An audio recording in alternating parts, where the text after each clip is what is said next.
New Orleans is one of the most picturesque cities in the United States, possessing colorful colonial architecture, lush swamps, and a very underrated skyline. It is no wonder why the Crescent City sees almost 20 million visitors a year. Add all these things together and it is easy to understand why New Orleans is a great place to capture drone videos and photos. However, is the Big Easy to fly a drone? Find out in today's video. Hey everybody, this is Professor Philip, and yes, I am a professor of drone studies at a community college. Today's video is a drone flying guide of my local market of New Orleans. We'll be going over airspace regulations, things to consider, and the best place to fly a drone for beginners and experts alike. But before we get started, this video is a guide to help you fly a drone in New Orleans. However, all responsibility comes down to the RPIC, Remote Pilot and Control. So with that being said, you fly a drone anywhere in the world, not just New Orleans, at your own risk. Now let's go to the airspace map. Fortunately, New Orleans has a lot of uncontrolled airspace to get great shots. All right, here is a map of the New Orleans metro. It looks crowded, but it's really not that bad. The most crowded airspace is going to be over here by Armstrong International Airport. This is, clearly a Class B airspace. However, you can still get authorization the further out you go from the airport. So while it does cover parts of the lake, large parts of the lake, it doesn't cover the area that I'm going to talk about later that serves as the best place to fly a drone. Next, you have a smaller airport over here, the Lakefront Airport, which is a Class D airport. So the further east you go in the city, you might need to fill out an authorization form. But it's mostly residential stuff, not too many what I would say points of interest, especially if you're a tourist. But if you live around here, you definitely need to know the airspace for those who live in eastern New Orleans, or New Orleans East to be exact.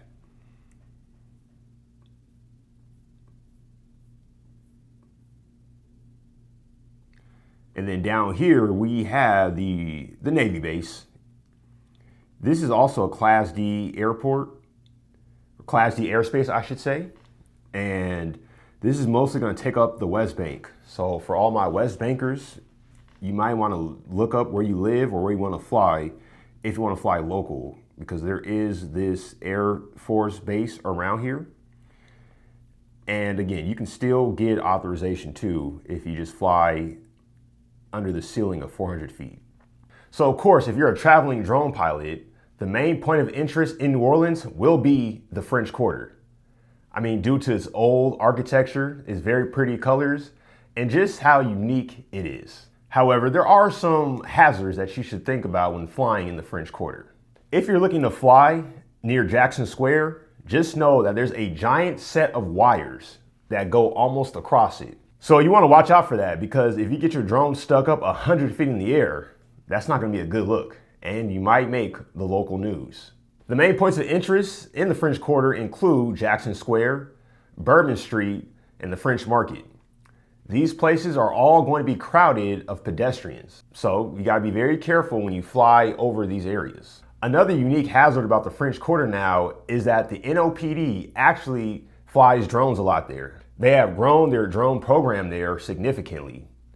However, I haven't seen a drone in the French Quarter yet that's from the police that I know of. You're definitely gonna need to have visual line of sight when flying a drone in the French Quarter. All right, one more thing to mention about the French Quarter hazards. Every now and then you do get jets that fly low over the area. I have no clue when their schedule is, but just know they will come around the French Quarter at least weekly. Now, time of day for the French Quarter, if you want to catch like Jackson Square and the St. Louis Cathedral at golden hour, you want to catch that in the morning, because the way the sun rises in New Orleans is going to give it really nice golden colors. So basically that's how the sun rises in the east and it hits the church almost perfectly.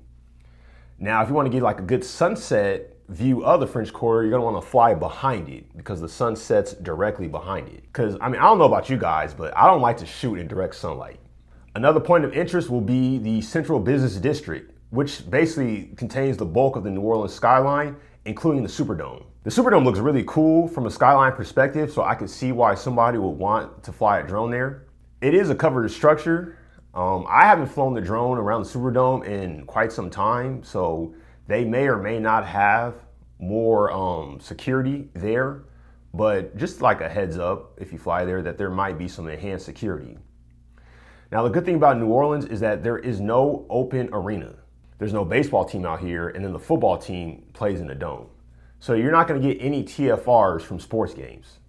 And as we know, a TFR can cover up to 3 nautical miles, which can really affect any operations.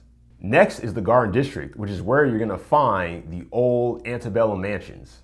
Now, the Garden District doesn't have any airspace regulations around it. However, it is still a heavily residential area, and you need to consider that when flying a drone around there. Next, here are 2 places to fly a drone in New Orleans that are good for beginners and experts alike, that will keep you out of regulated airspace and keep you away from the crowds. First is Algiers Point. Algiers Point is just across the river of the French Quarter. If your hotel's in the Central Business District or the French Quarter, you can take a ferry, which is only $2 one way, across the river to Algiers Point, and you can get really great sweeping views of the skyline, the French Quarter, and everything in between. All right, coming back to the map, here is Algiers Point. And as you can see, there's a lot of green space around here. And just across, you have the French Quarter. However, what I would not do is fly my drone from Algiers Point to go across the river. I would not recommend that. It's a lot longer than it looks. And again, if you want to get a good golden hour shot, go in the morning. Next, we have the lakefront. New Orleans sits off a large lake called Lake Pontchartrain. And there's an area called Lakeview where at sunset, you can get really, really nice shots of the lake and the downtown skyline. And while the airspace along the lake, majority is covered by, is covered with the New Orleans Armstrong Airport and the Lakefront Airport, this little strip right here is perfect to getting some good drone shots. Look at that, all clear, all clear. And sometimes it can get crowded on the weekends with locals, but it beats the crowdedness of the French Quarter. And again, you can just get great shots of the overall metropolitan area, and you are not in any controlled airspace. Now, if you're looking to get more in-depth knowledge on flying in New Orleans, as well as maybe getting your Part 107, I do offer one-on-one consulting services. Here, you can get 30 minutes to an hour with me, a literal drone professor, and I can help you navigate the airspace regulations as well as maybe getting your Part 107. The link for that will be in the description box. Thank you for watching. If you would like to see what type of shots you can get in New Orleans, click on this video right here. And don't forget to like, comment, share, and subscribe. I'll see you on the next one.